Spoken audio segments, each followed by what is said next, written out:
Hi everyone, welcome back to Warrior Beauty. I'm really glad you're here. I just wanted to give you an update on my treatment.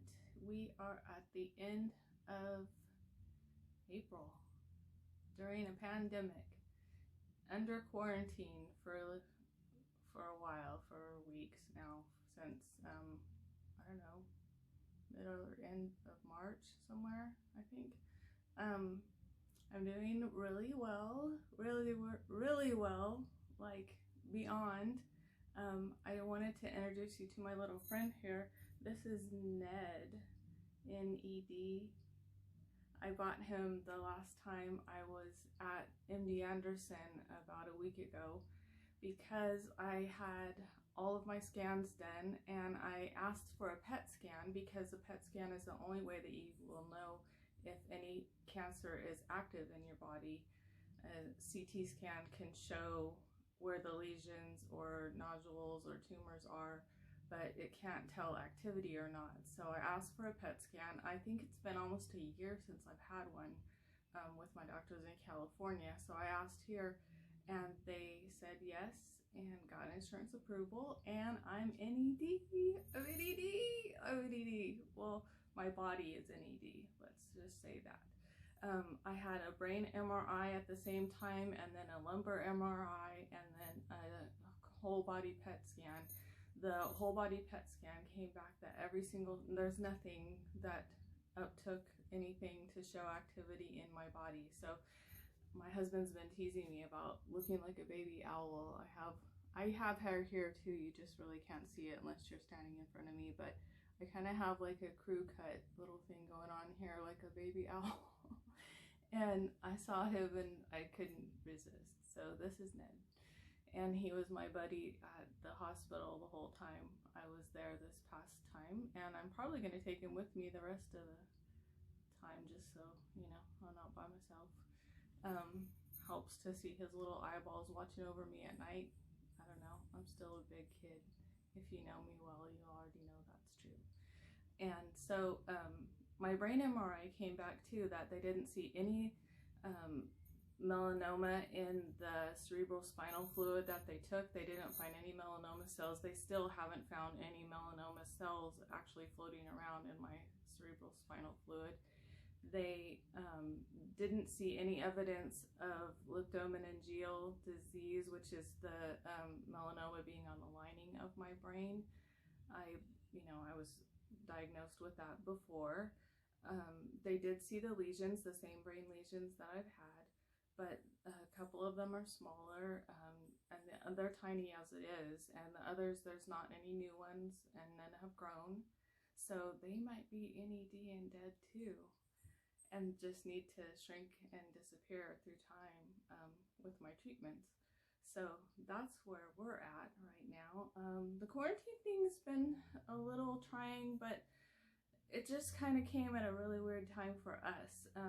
The whole time my husband and I have, since we met, we've had children home with us. He had a daughter home with him. I had two of my kids, and then at sometimes three living with us, and all of our children are adults now.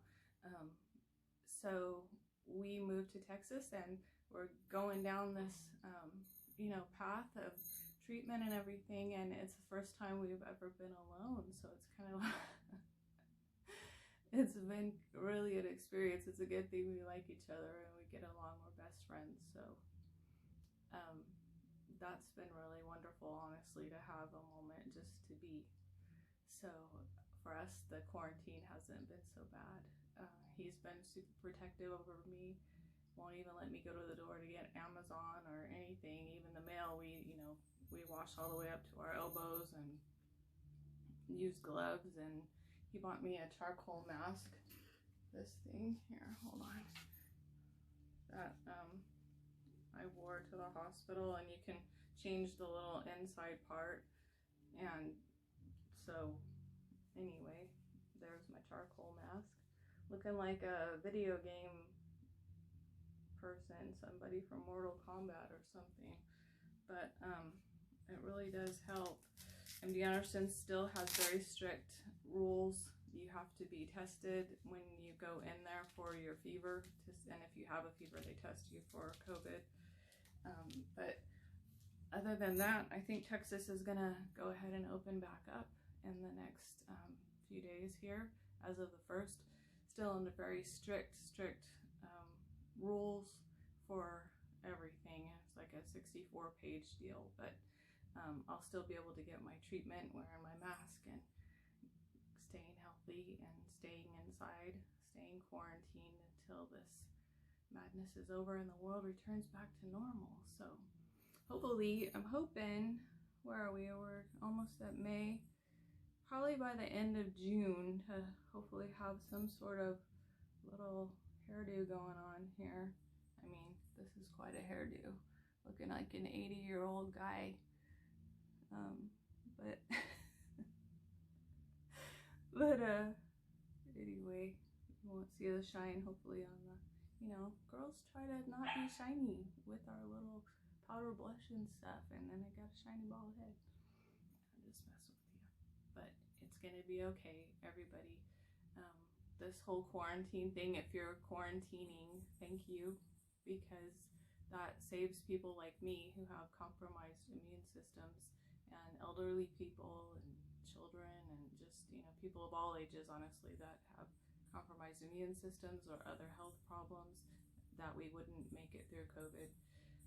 So thank you for staying home and for toughing all this out. So Ned and I are gonna go now. I think that's all I had to tell you. I'm trying to think. I think that's it.